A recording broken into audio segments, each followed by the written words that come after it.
जे आहेत ते आंदोलक आता या ठिकाणी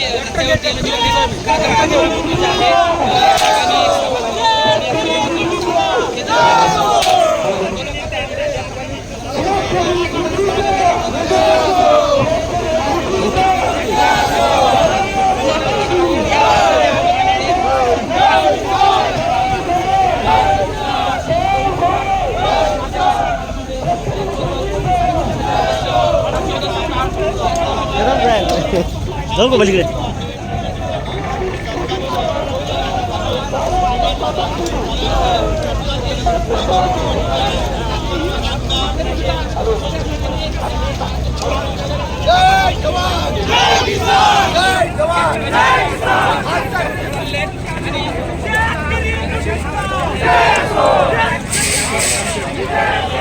आराम से आराम से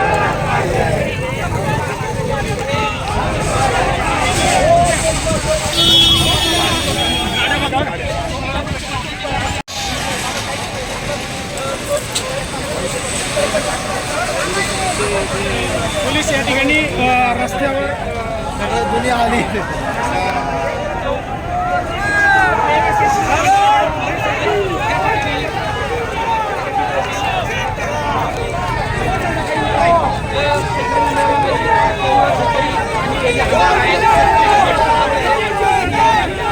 उतरून घ्या खाली उतर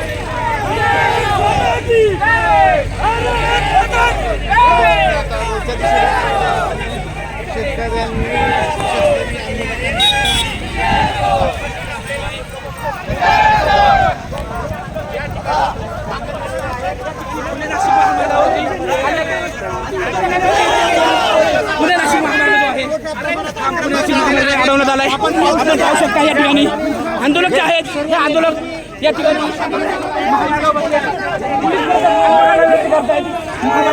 मात्र आंदोलक आपल्या मागे हा पूर्ण नाशिक महामार्ग आता हरवण्यास सुरुवात केला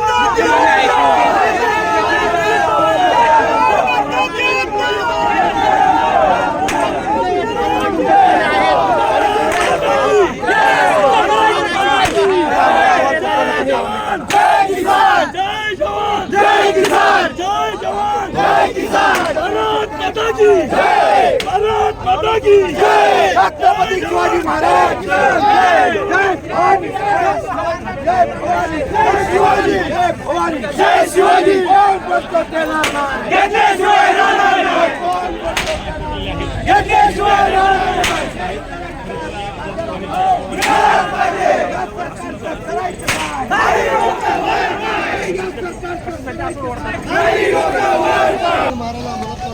लाईट वगैरे कट करतात त्यावेळेला जर इलेक्ट्रिक साहेब जर थांबावा लागला तर त्याला चापकाने हाणायची आमची ताकद आहे, आम्हाला अथॉरिटी आहे. बाजारभावाची व्यवस्थित यांनी नियोजन केलं नाही. हा चाबूक खास आम्हाला शेतकरी संघटनेच्या वतीने हा वापरण्याचा अधिकार आहे म्हणून हा चाबूक वापरतो शेतकरी संघटनेचा आपला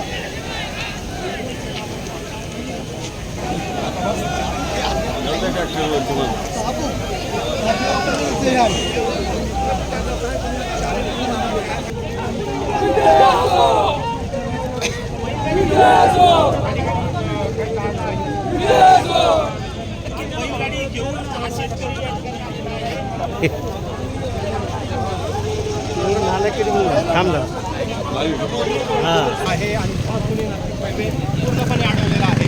या आंदोलनामध्ये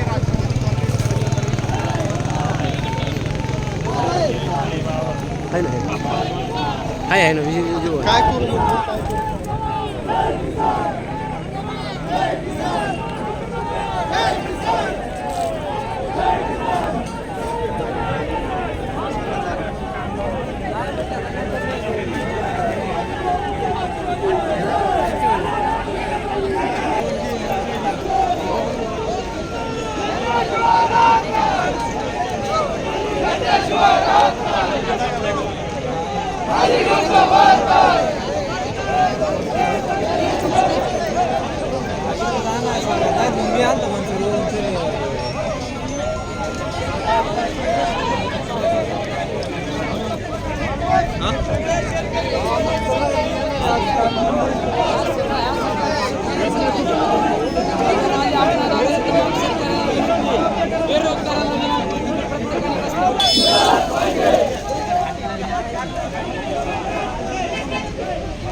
यायलाच लागेल का नाही ना पण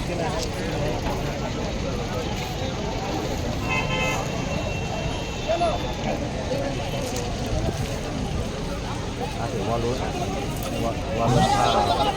जायचं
पुणे जिल्ह्याचं पश्चिम महाराष्ट्राचं प्रतिनिधित्व आपल्या या आंबेगाव पेठ आणि जुन्नर या भागातल्या शेतकऱ्यांनी त्या ठिकाणी केलेलं आहे. त्यामुळे सर्व शेतकऱ्यांचे या ठिकाणी आम्ही आभार व्यक्त करतो. पण मला शेतकऱ्यांना विचारायचंय, जर समजा पुढच्या 10 दिवसामध्ये तुमच्यासाठी काही चांगली बातमी नाही एखादा चांगला निर्णय जर सरकारकडनं त्या ठिकाणी घेतला नाही तर काय करायचं मग? काय करायचं? हात वर करून सांगा. नक्की का? जर शेतकऱ्यांचं म्हणणं असेल, मला असं वाटतं कुठंतरी कॅबिनेट मंत्रीची बैठक आता सुरू आहे. आता 12 वाजता ती बैठक आहे, अर्ध्या तासामध्ये ती बैठक आहे. आता पोलीस काय करतात आपण बघायचं का आंदोलन थांबायचं? तुम्ही मला सांगा.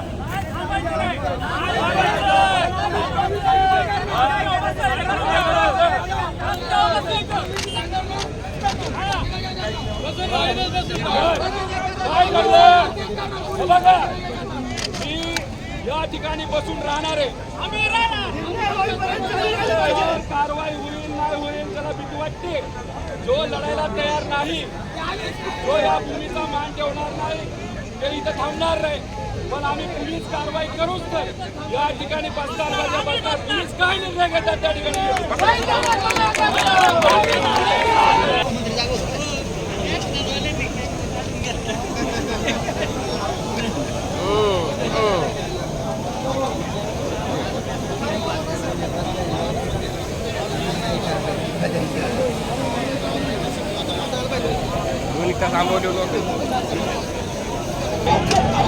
काय साहेब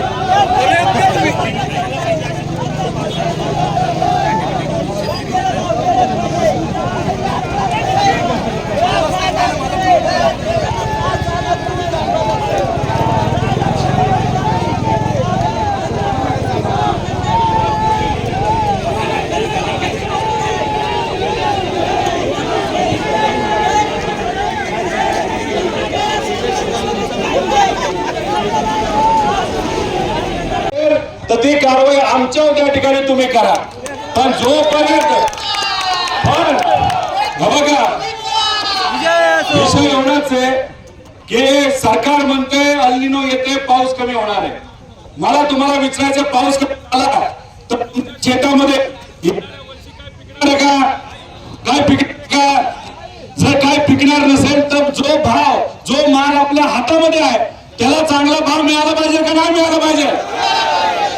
अहो आता MLCच्या इलेक्शन मध्ये एक तिकीट जो दिलं गेलं त्याच्या मागे 50 कोटी रुपयाचा व्यवहार झाला अशी चर्चा आहे. आणि मग आमच्या शेतकऱ्यांनी कष्टाने पिकवलेल्या कांद्याला 10 रुपये अतिरिक्त मागितले तर काय चुकते? काय चुकतंय का? मग आपल्याला किती रुपये पाहिजे रेट? 30 रुपये. आपल्याला रेट पाहिजे 30. 2023 ला देवेंद्र फडणवीस साहेबांनी काय सांगितलं होतं? आम्ही शेतकऱ्याला 24 रुपयाचा भाव देऊ. मग इलेक्शनच्या आधी 24 आणि इलेक्शन झाल्यानंतर 12.5. हा कसला नाही आमच्या शेतकऱ्यावर? मी तुम्हाला विचारतो, इलेक्शनच्या आधी जो भाव डिक्लेअर झाला तेवढा तरी कमीत कमी इलेक्शन नंतर आपल्याला मिळाला पाहिजे का नाही मिळाला पाहिजे? मग अशा ज्यांच्या शेतकऱ्यांनी आतापर्यंत कांदा दिलाय त्यांना किती रुपये अनुदान मिळालं पाहिजे? 10 ते 15 रुपये अनुदान मिळालं पाहिजे. 18 तारखेला आणि 26 तारखेला नाशिकला जे आंदोलन आम्ही सगळ्यांनी त्या ठिकाणी मिळून केलं. काँग्रेसचे नेते होते, आपल्या पक्षाचे नेते होते, शिवसेना उद्धव ठाकरे साहेबांच्या पक्षाचे होते, शेतकरी संघटनेचे होते, सीपीएमचे होते. या सगळ्यांनी आंदोलन केल्यानंतर 4 ते 5 रुपये जो कांद्याचा भाव होता आज वाढला का नाही वाढला? शेतकऱ्यांनी आंदोलन केलं, नाशिक मध्ये मोठं आंदोलन केलं, त्याचा फायदा महाराष्ट्राच्या प्रत्येक कांदा उत्पादक शेतकऱ्यांना. आपल्या सगळ्यांची जबाबदारी आहे की आपल्या हक्कासाठी आपल्याला जर लढायची वेळ आली आणि सरकार जर आपलं ऐकत नसेल तर सरकारला आपल्याला गुडघ्यावर आणावं लागेल. आणि त्यासाठी जी कुठली भूमिका आपल्या सर्वांना घ्यायची ती भूमिका त्या ठिकाणी आपल्या सगळ्यांना घ्यायची. त्यामुळे आता ठरलंय की काय झालं तरी आपला आवाज हा राज्य सरकारकडे आणि दिल्लीपर्यंत गेला पाहिजे. त्यामुळे सगळ्यांनी ऊन असो पाऊस असो नाही तर काही असो आपल्या हक्कासाठी आपल्या सिस्टमच्या विरोधात आपल्याला लढायचंय. आणि आता हा जो हायवे त्या ठिकाणी आपल्या शेतकऱ्याच्या वतीने त्या ठिकाणी अडवायचं आहे. आता याच्यात कोण असे आहेत ते घाबरतील रस्त्यावर जायला त्यांनी हात वर करा. इथं कोण असे इथं कोण असे जे स्वतःच्या हक्कासाठी लढायला तयार आहे असं कोणी आहे का? अहो ही भूमी कोणाची कशाची कुठल्या विचाराची आपल्या सगळ्यांना माहिती आहे. त्यामुळे सगळ्या शेतकऱ्यांच्या हक्कासाठी लढण्यासाठी आज काही प्रमाणात या सरकारला जागा करण्याची वेळ आली आहे. त्यामुळे शशिकांत शिंदे साहेब असतील, सपकाळ साहेब असतील, त्याच्याच बरोबर काळे भाऊ असतील, बेंडके भाऊ या ठिकाणी आलेत, पठारे भाऊ इथं आलेले, अशोक भाऊ पवार असतील आणि या भागाचं प्रतिनिधित्व करणारे जे या सभेसाठी नाही तर या आंदोलनासाठी त्यांनी पुढाकार घेतला असेल, देवदत्त भाऊ असतील, हे सर्व लोक तुमच्यासाठी आले. आणि नगरवरनं सुद्धा आपले लंके भाऊ त्या ठिकाणी आलेले. त्यामुळे कृपा करून आपल्या सगळ्यांना विनंती आहे की सरकारला जागा करायचे, अजिबात घाबरायचे नाही. आणि पोलिसांना सांगायचे कारवाई करा नाही तर कलम जे टाकायचे ते आमच्यावर टाका, आमच्या शेतकऱ्यावर अजिबात तुम्ही त्या ठिकाणी ते कलम टाकायचे नाही.